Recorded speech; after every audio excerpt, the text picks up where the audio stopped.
Our story kicks off in a 1950s car factory where they're finishing up a line of shiny new Plymouth Fury models. But there's something off about one of them, a flashy red car. One unlucky worker is checking under the hood when bam, the hood slams shut all by itself and crushes his hand. While he's off dealing with his squashed fingers, another worker hops inside the car for a smoke break, and he drops his cigar ashes on the seat, which was his last mistake. As the day ends, everyone heads out, but the boss notices that the red car has its headlights on. He goes to check it out and, surprise, he finds the cigar guy dead in the car. Fast forward to 1978, we meet Dennis, a cool high school student who picks up his nerdy and clumsy friend Ari for school. Despite being opposites, they're tight. At school, they hit their lockers to grab their stuff when a new girl, Lee, struts in and steals the spotlight with her beauty. Later, during lunch, Dennis finds out Ari is getting picked on by Buddy, the school's resident bully. Buddy's not just stealing lunch, he's waving a knife around. Dennis rushes to the scene just as Buddy throws Ari's lunch on the floor,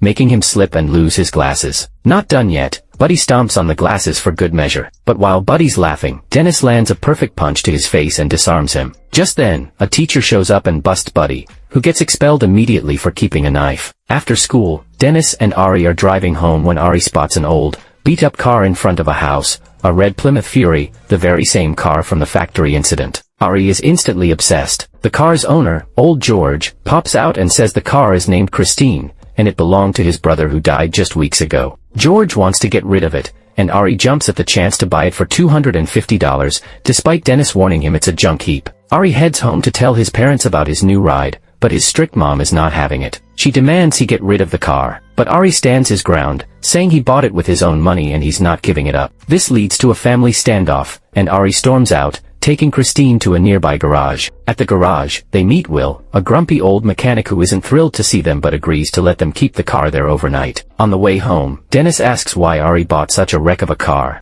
Ari says he finally found something as ugly as he feels, but believes he can fix it up into something great. Weeks go by, and Ari spends every waking moment fixing up Christine. Despite Will's grumpiness, he hires Ari to help out in the garage, letting him scavenge for parts to restore Christine. Meanwhile, Ari becomes oddly attached to the car, not realizing how it's changing him. The next day, Dennis is dared to ask Lee out, but when he tries, she turns him down, saying she's already got a date. Bummed out, Dennis decides to visit Ari, but when he gets there, Ari is totally different. He's ditched the glasses, got some new threads, and has a rebellious attitude. He brushes Dennis off, heading out to work more on Christine. Ari's mom tells Dennis she's worried about her son and the car, and she reveals that the previous owner, George's brother, was actually committed suicide in the car. Spooked, Dennis goes to see George, who spills the whole creepy story. His brother became obsessed with Christine, even after his wife and daughter died in it. After his brother's death, the car mysteriously came back to George's house. Dennis is freaked out and decides to check out Christine himself, but when he tries to open the door, the car's radio suddenly blares to life, scaring him off,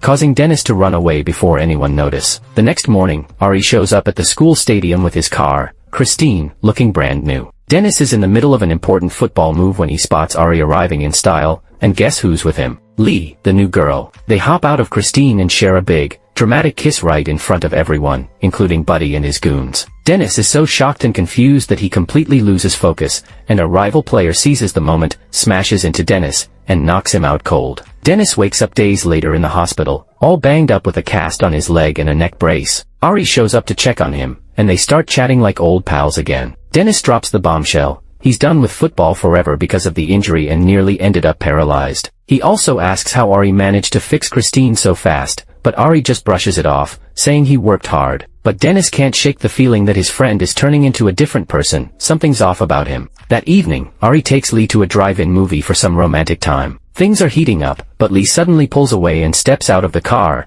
as she doesn't want their special moments happening in Christine. She's also fed up with Ari's obsession with the car, feeling like he loves it more than her. Ari finds this ridiculous but convinces her to get back in because it's starting to rain. As soon as they're back in, the windshield wipers go haywire. Ari gets out to fix it, but while he's busy, the car's radio turns on by itself, and a strange light flashes from the dashboard. Suddenly, Lee starts choking on her snack, gasping for air. Ari rushes to help, but the car locks its doors. Lee barely manages to unlock the door herself, and a nearby driver rushes over to save her. Ari freaks out and attacks the poor guy, even though he's just trying to help. The man saves Lee by getting the snack out of her throat, but the whole scene is downright bizarre. Ari drives Lee home, but she jumps out of the car as soon as they arrive, refusing to talk to him. She's convinced that Christine is jealous and somehow trying to harm her, but Ari dismisses her concerns as silly paranoia. Ari tries to start Christine, but the car won't budge. Desperate, he talks to the car, promising that what happened with Lee won't change anything. They're still a team. Miraculously, Christine starts up again, and they head back to the garage. But after Ari leaves, Buddy and his thugs sneak in and absolutely trash the car. They smash it with sledgehammers, rip up the seats, and even destroy the radio. The following day, Ari and Lee make up and head to the garage to get his wallet. But when they see Christine, Ari is furious. His beloved car is a wreck. Lee tries to comfort him, but Ari's too mad. He blames his parents for not letting him park the car in their garage,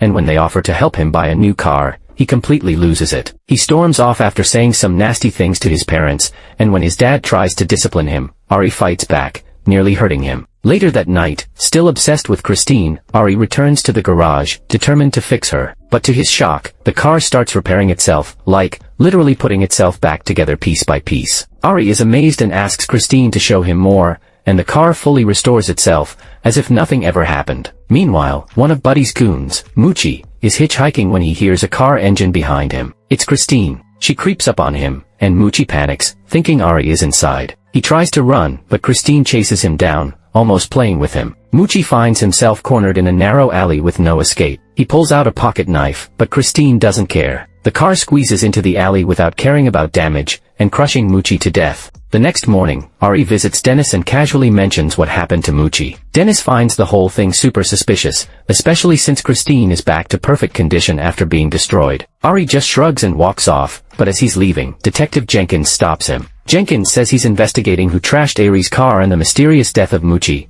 who was found split in half. Ari pretends he knows nothing about Moochie's gruesome end, but deep down, he's pleased. The detective starts to get suspicious and mentions that Lee told him about how Christine magically fixed herself. This pushes Ari's buttons, and he storms off without saying another word. Later, Ari tries to call Lee, hoping to smooth things over, but she's not having it. She refuses to meet, which just makes Ari even angrier. Meanwhile, Buddy and his buddy Don are grabbing drinks at a convenience store before driving off. But soon, they notice a car with its headlights blinding them, following them down the road. Buddy stops, trying to see who's tailing them, but those bright lights keep him guessing. He tries to shake the car by reversing, but the mystery car does the same, revealing itself as Christine. Fed up, Buddy speeds off to a gas station where his pal Richie works. He grabs a piece of iron, ready to confront whoever's messing with him. But suddenly, Christine barrels toward them at full speed, smashing into Buddy's car and crumpling it like a tin can. Buddy thinks Ari's inside and dares him to come out and fight, but Christine just charges again, this time shoving Buddy's car into the workshop,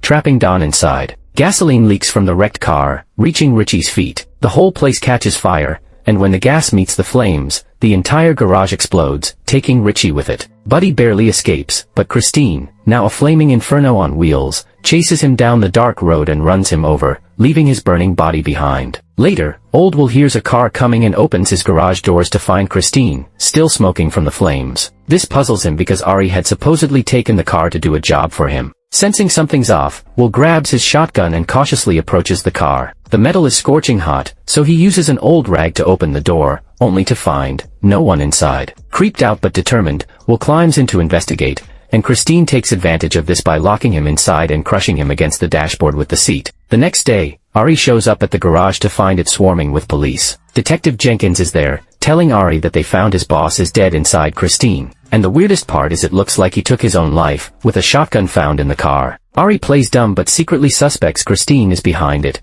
especially since she's once again magically restored to her pristine condition. Meanwhile, Dennis is at home when he gets a call from Lee. She comes over, spilling her worries that the car is somehow controlling Ari, making him act all strange and violent. Dennis isn't sure his friend could really do anything bad, but if Christine is messing with his mind, they've got to destroy her. After their chat, Lee leaves, but moments later, Ari rolls up with Christine. He invites Dennis for a drive, but Ari is acting super weird again. He's drinking too much, speeding like crazy, and even takes his hands off the wheel, letting Christine drive herself. Dennis is freaked out, remembering Lee's warning. Ari isn't in control of his car anymore. But instead of listening to Dennis, Ari gets all dark and dramatic. He says, in a totally creepy voice, that nothing and no one will stand in his or Christine's way. To prove his point, Ari floors it, swerving into the wrong lane and nearly smashing into another car. Dennis is now convinced his buddy has completely lost it. The next day, Dennis leaves a note on Christine's shiny hood, telling Ari to meet him at the garage that evening. When the time comes, Dennis and Lee are ready and waiting, but there's no sign of Ari. So, they hop into a nearby bulldozer and roll into the workshop,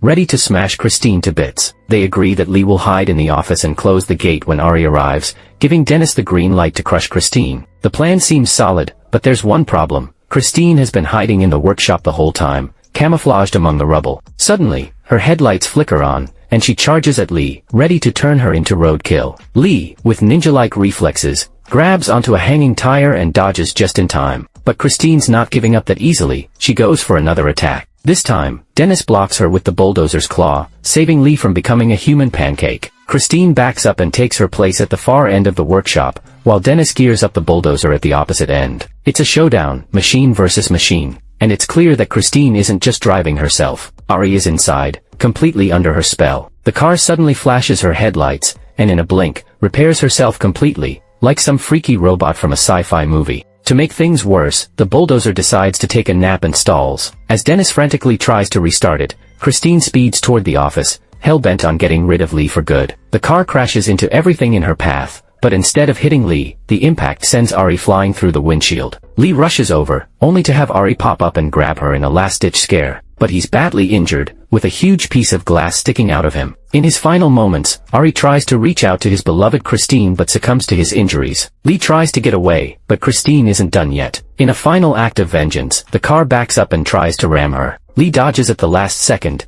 and Christine gets stuck in a column. Dennis seizes the opportunity, gets the bulldozer running again, and slams into Christine. The impact is hard, but the crazy car doesn't go down easily. She tries to escape, aiming right for Lee, but Dennis uses the bulldozer's claw to stab her from behind. Christine seems to lose power and goes limp. Lee rushes to the bulldozer, thinking it's finally over. But Christine suddenly springs to life, trying to repair herself yet again. Dennis isn't having any of it. He revs up the bulldozer and crushes Christine, flattening her into a twisted hunk of metal, and the fight is finally over. The next day, Dennis and Lee meet up with Detective Jenkins at a junkyard, where Christine is now nothing more than a compacted cube of scrap metal. It seems like the nightmare is over, but as they're leaving, they hear a familiar tune, one of the old songs Christine used to play on the radio. Luckily, it's just one of the junkyard workers with his stereo. The three of them walk away, but none of them notice a small piece of Christine starting to move, proving that this evil car isn't done yet. So, what did you think of this wild ride? Drop your thoughts below in the comments. And if you enjoyed the video, hit the like, and for more, hit the subscribe.